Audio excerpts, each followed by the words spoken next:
as you all know, is an artist, a poet, and an educator.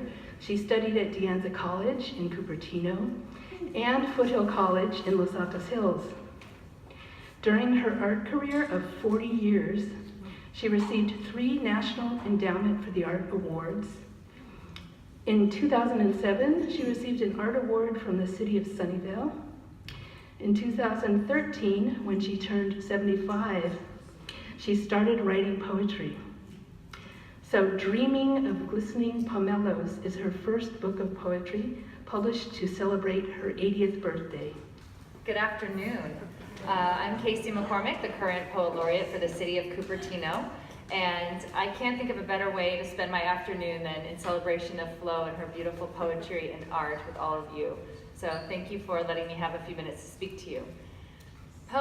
Flo has, since I met her in my role as Poet Laureate, she's inspired me with her ability to capture her perceptions and put them into words, and it's driven me to do better as a poet and as an artist.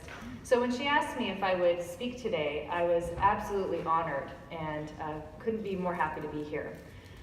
The theme that we're talking about is, ancestry and immigration and our family. And at first I thought, oh gosh, my parents aren't immigrants. I felt really removed from that concept. But I have a family photo of my grandparents, and they came over from Germany in the 1800s, and we went from Schmidt to Smith. And it's interesting in this photo, my grandmother has these very haunting blue eyes, and I inherited these eyes. And my 4 daughters also inherited these eyes, which if you've ever met my husband, he's part Native American, very dark eyes, dark hair. It was shocking that one after another, all 4 girls came out with these Schmidt blue eyes. So the poem I'd like to share is in honor of that legacy that came over from more than a century ago and has stayed with us. And the poem is called Legacy. My eyes, blue and broken like the ocean in a weathered mirror. The folded skin on my knuckles, the hidden birthmark on the nape of my neck, under the blonde wisps and waves of my hair.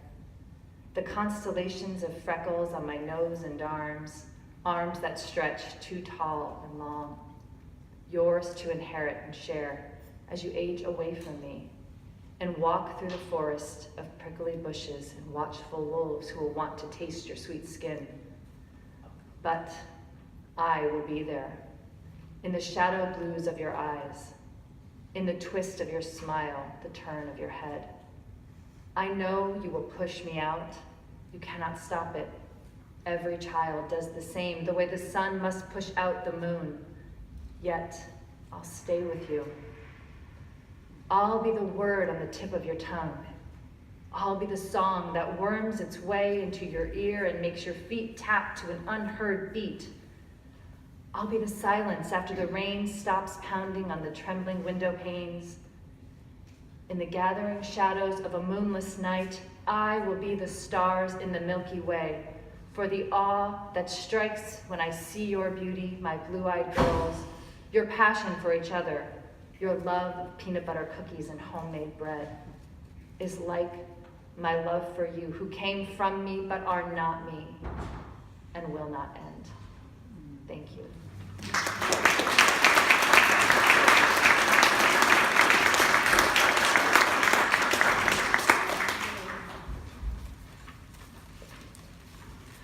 Hi, I'm Muto, and I was Poet Laureate the last years before Kaecey. And during that time, I really got to know Flo, because she came to almost every function and shared with us her evolving poetic knowledge and skill. When she asked me to read a poem at her 80th birthday celebration and book launch, I knew exactly which poem I wanted to share. And that's because Flo has allowed me to claim the little girl I left behind when I grew up in Salinas. And during that time, I dropped the ko at the end of my middle name. My middle name was Tommy Ko, a Japanese name. And I thought, well, to fit in better, maybe I'll just be Tommy and drop the call. And, you know, I had done it, I don't know, consciously or unconsciously. But then interacting with Flo, I realized what I had done. And so she inspired me to take back my name. And in the poem that I will read are some Japanese expressions. The first one is chotto matte, which is please wait. Gomen kudasai, which is I'm sorry. Sumimasen, for excuse me. And arigato gozaimashita, and that's for Flo. Thank you. So the poem is called Tamiko. She is small, curly black hair tied with a bow. She stands still. Bluebird skirts and red vests sweep and swirl around her.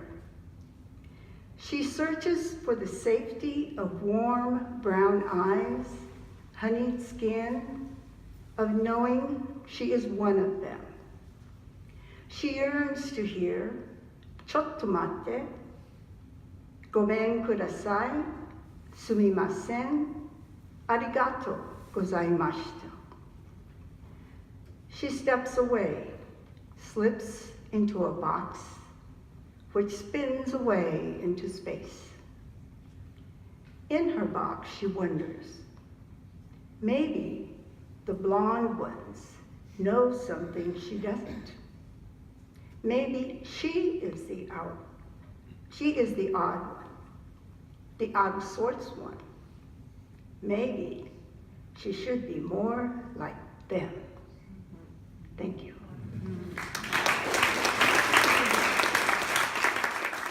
Thank you for coming and giving me the gift of your presence. I'm here today to celebrate being alive at this time. The times are tumultuous, and I want to share with you my poetry in ways that I address some of the issues. But before I do, there are some thank yous I want to give, and there are some introductions. So,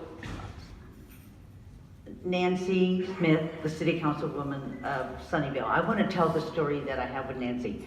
I first met her when she was running for office, and she was having coffee with Diane McKenna.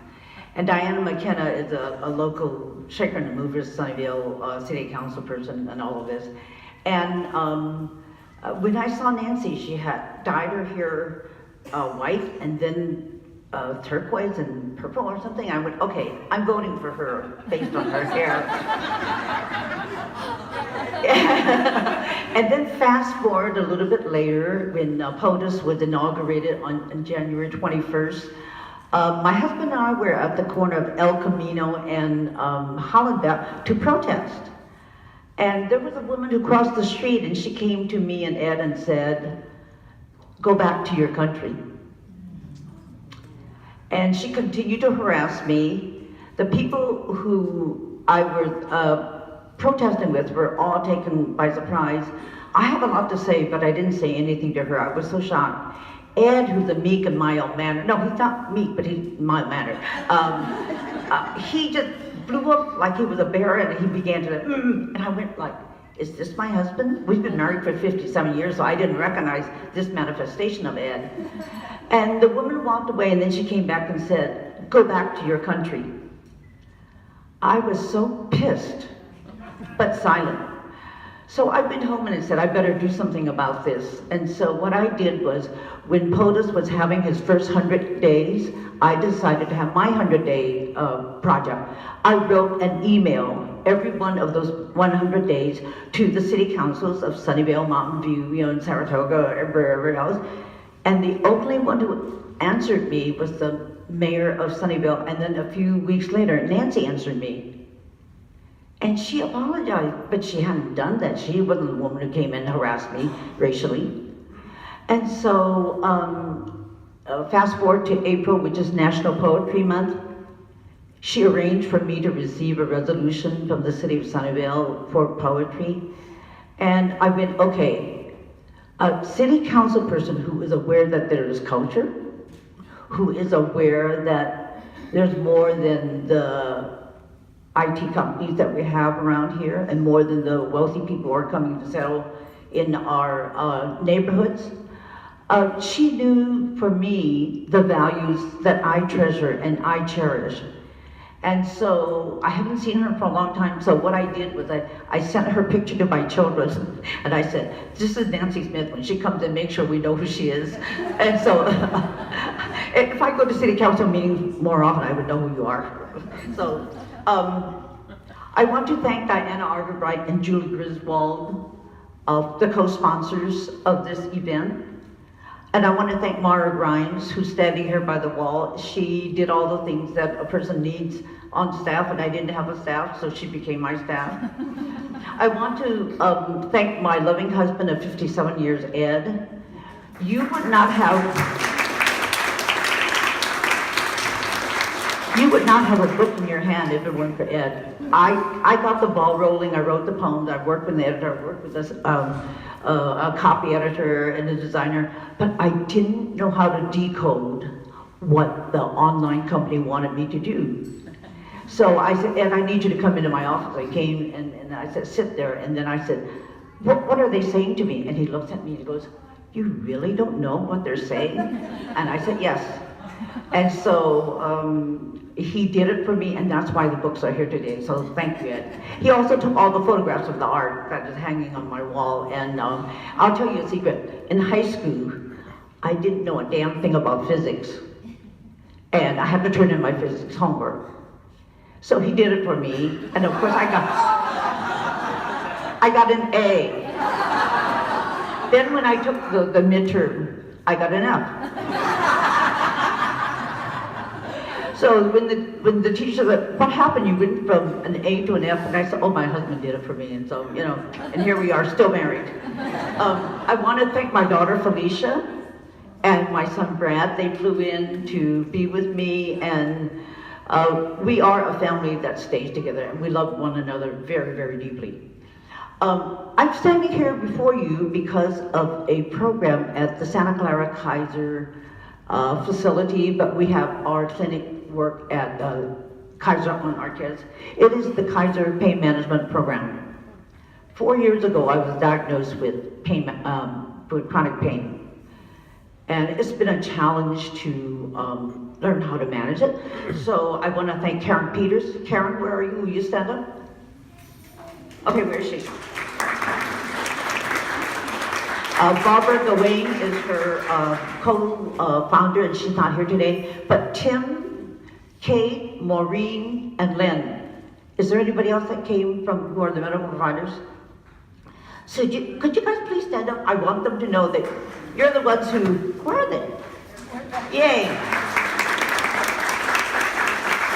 They teach the classes at the Kaiser Pain program, and they encourage us to have homework and to do it. So I'm standing in front of you because of these four and other medical providers who are not here today. I want to thank the city of Cupertino for establishing a poetry environment, and they created the Cupertino Poet Laureate program. So Bev, stand up please, and Adrian, is Adrian here? Yeah, and did Anne come? Oh, there she is. Hi, these three women, thank you. They spent 10 years creating this program, and they recently retired, and justifiably so. And I want to thank Ron Miller. I see Ann, but did Ron come today? Yes. Is he here? Yes. Oh, Ron, would you stand up, please?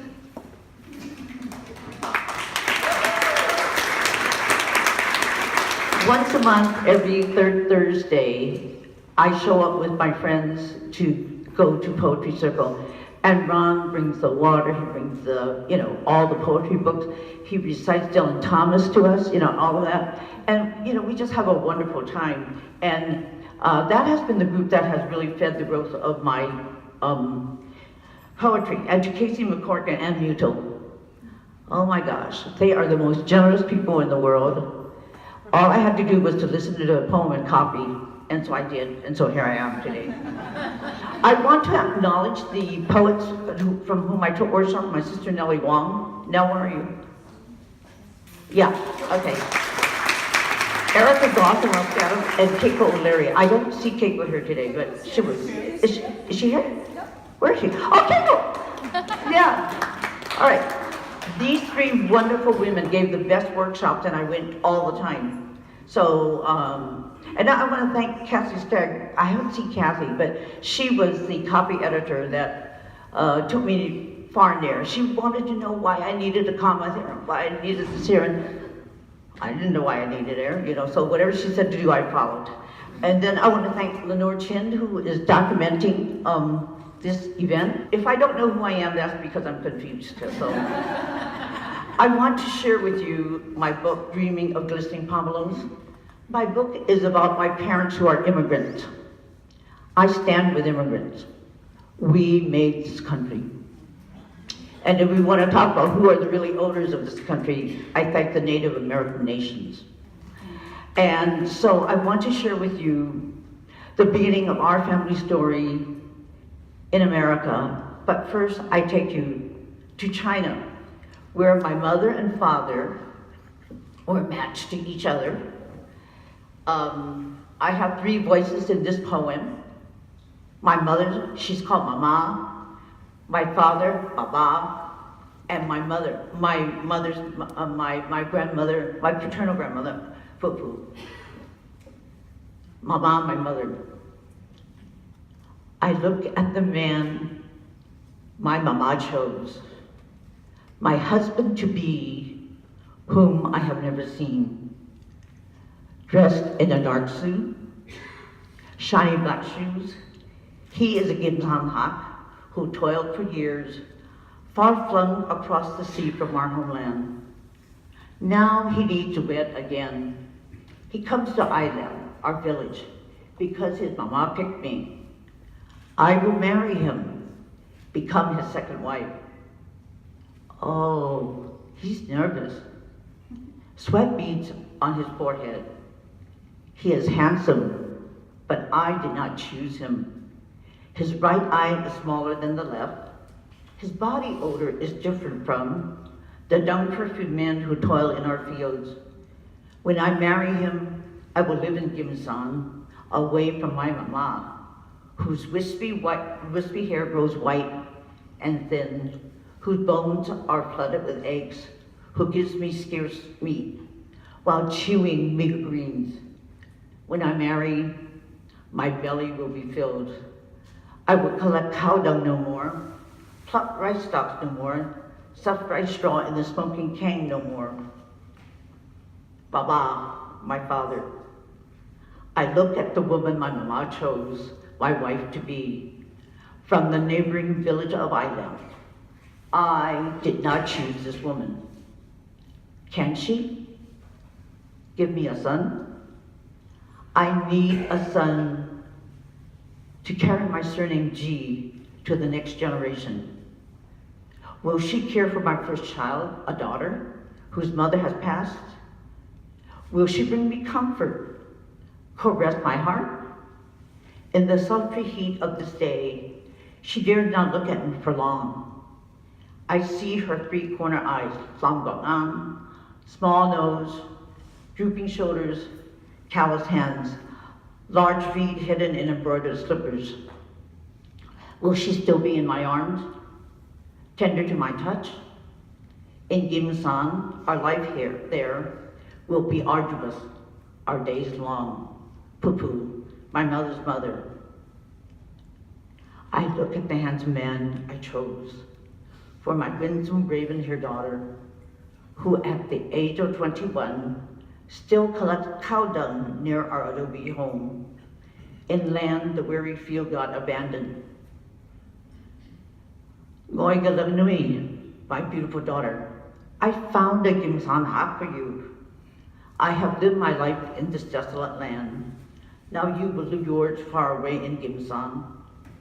Where I hear their streets are paved with gold. You will collect cow dung no more, Wet your feet no more. Pluck rice stalks no more.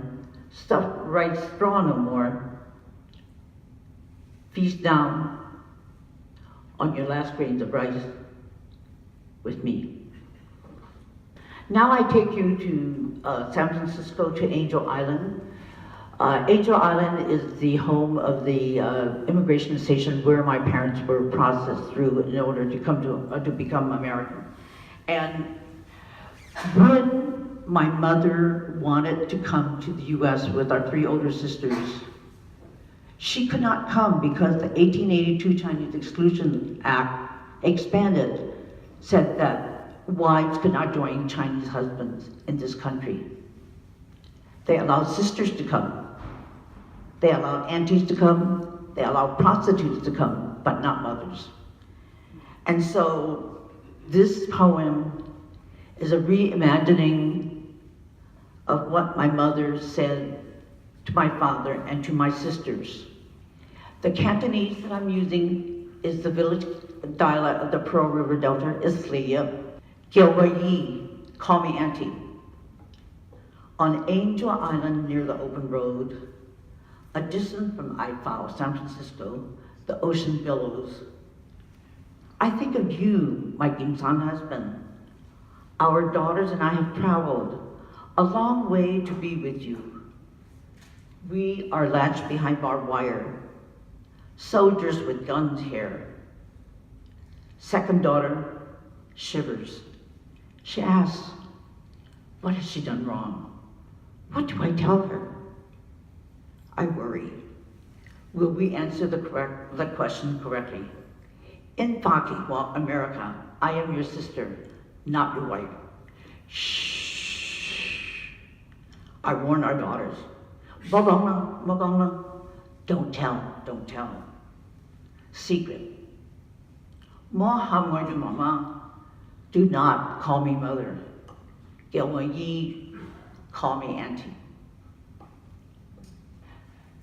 After my family reunited in Oakland, Chinatown, when I was 1.5 in April of 1940, my father was shot in a business dispute with a relative. My mother came out of the kitchen and saw her husband lying on the living room floor, blood coming out of him, 4 bullets in his body.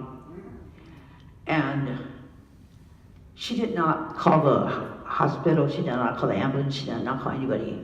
She ran out of the house and chased the assailant. And this is my reimagined thought of what she said as she chased the man who shot her husband. Ayya, Glistening Wong, a big folk bawa, kill menga. Oh no, what suffering? Bigfoot shot Baba. Save him. My father survived. And let's see. Oh, I'm reading this one because it was an assignment from Amanda Williamson in one of the workshops. She gave us an assignment. She said, I want you to write a poem where you start the day and you go through the whole day and end with evening. And that was a no-brainer for me because I had seen my mother start her day and work for a long time, so it was easy to recall the memories I had, and those that I didn't, I just made up at the end of her day. Mama yawned at 5 a.m. when she turned over in her bed, releasing a sour taste in her mouth as she stretched. Catching a glimpse of her father's village in China in her fading dream, she looked for Baba's imprint on the bed. The crinkly part of the sheets he had slept on was empty. Zzz, the sound of his shaver, a sign that she and Baba would soon be riding their green Chrysler sedan to the bosom of Oakland Chinatown on Webster Street between 7th and 8th. Mama unlocked the glass door of Aitonghua, our family restaurant. Her rhythm differed from Baba's when the restaurant opened because she was the fry cook who made breakfast. The best golden brown pancakes, scrambled eggs, tasty omelets, and French toast. For hungry customers lined up at the door by 6:30 a.m. Baba settled in the tiny office to check the printed menu, to clap the wooden abacus, to count coins and dollar bills for the cash register. Soon the other cooks, waiters, and dishwasher arrived. Still, Mama seldom took a break. Too much to do. Wearing her blue uniform with sloped over her drooped shoulders, she waited on customers during lunchtime, carrying plates with freshly made food, to those who sat at the salmon-colored lunch counter and the few wooden booths. Many of the customers were men who lived at Salvation Army a block away, or Oakland policemen, shipyard and factory workers, and others. The hectic restaurant day did not allow my beautiful Mama time to care for herself. No moment to check her lipstick or to fluff her grease-stroked hair. She worked all day until the night sky leaned into navy blue evenings. It was then that she finally took off her splattered apron and sighed, a signal terminating her lengthy workday. She allowed herself to smile, quietly contemplating what she would be watching on the black and white television set. Her third daughter and son-in-law were the first family members to own an RCA television. So at the end of her day, in the late 1940s, Mama would soon watch The Lone Ranger, Hopalong Cassidy, and Gene Autry gallop into her evening. So the last poem that I'm going to share with you is the title of the book. Tell Me, Muse, my older sister speaks. I imagine my sister who passed in August as the narrator of this poem. Tell me, Muse, how do I begin the saga of the G clan that lived in a small village blessed by the dragon god? There is a shrine in the field, O Muse, where the protector looks out on rice paddies, where bronze peasants work from sunup to sundown. The women wrap their heads in scarves, billowing in the wind. The men's pants are rolled to their knees, feet soaked in muddy rice fields. The sun beams on these workers. O Muse, their muscles are strong, but their hands are cottony soft as they harvest rice grains. Along the creek, there are water snakes. A man jumps in the creek and twists a snake by the neck. Soup, he shouts. Dinner tonight, another one says, smiling. Oh, Muse, these peasants are hard workers. In the dark of the morning, they splash their faces with cold water because the fire from the cane is not fully billowing. After eating cold rice, chopsticks clanking their rice bowls, they drink lukewarm tea, then move slowly onto unyielding fields. Oh, Muse, this is a small clan, living behind overlapping manzanita bushes, which mask their presence. If Mama did not lead the way, I would have been lost. My Mama, she is a part of this clan, this field. She married my Baba after his first wife died, leaving behind a baby daughter. After Mama wed Baba, he returned to the land of the flowery flag, America, to earn money where streets were supposedly paved with gold. Oh, Muse, there is no gold here in our homeland, only dusty fields, buzzing insects, streams that are sometimes full.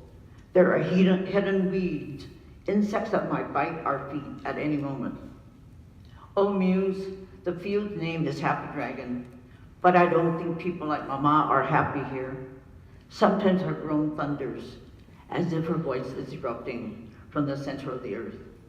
Oh, Muse, my Baba is not here. He returned to America, land of the flowery flag, where streets are definitely not paved with gold. To get there, oh, Muse, Villagers, mostly males of different ages, wrapped like sardines in oily cans, sail across the Iping, the Pacific Ocean that leads to lives unknown. Oh Muse, I do not want to leave my grandmother. Let me stay. I am a Huai Nui, a good granddaughter. I will wade into patties, buy sin, light incense to pray to ancestors, stuff rice straw in the cane, drape vegetables in the torrid sun, sweep the earthen floor, shoo rats away. Thank you.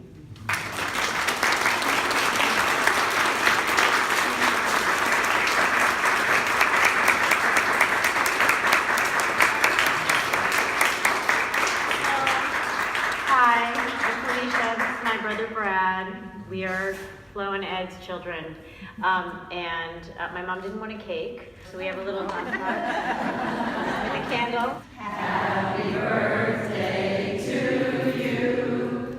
Happy birthday to you. Happy birthday, dear Flo.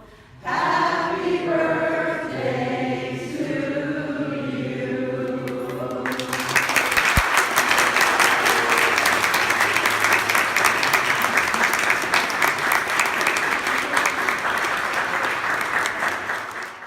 Flo is part of a group that we call ourselves the Fab Four. So our group just had to do something special for her. And those are her flowers, but this is a pomelo.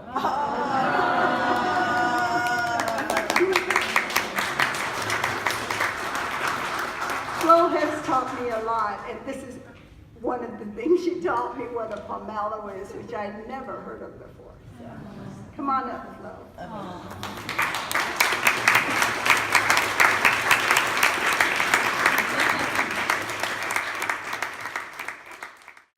I founded a group a few years ago called EOB. It means Elegant Old Broad. And so in order to be a member, no meeting, no dues, you don't have to bug anything about an issue, you just be.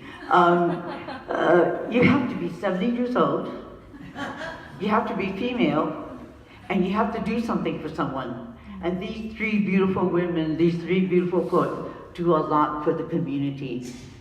And if the men are jealous, I want you to know that there's an EOM group and male, okay? 70 years or older, do something for someone. And if the younger people want to start one, you can do one EOM, Elegant Old Millennials, you know. So, and I want to tell you about the symbolism of the Pomelo. During the Lunar New Year in traditional Chinese American houses, the houses are decorated with oranges and tangerines and flowers and a lot of red. And hence the red flowers as well, and Diana has her bright red shirt. So what we do is we put them for decorative purposes. Now, in order to eat the pomelo, it is necessary to peel the skin and then you open it up and there are membranes. The membranes are bitter, but you have to peel the membranes before you can eat them. So my work in the last few years, writing poetry, recovering memories from myself and from my siblings and all, it was a chance for me to throw away the bitterness of the challenges of our life. Thank you.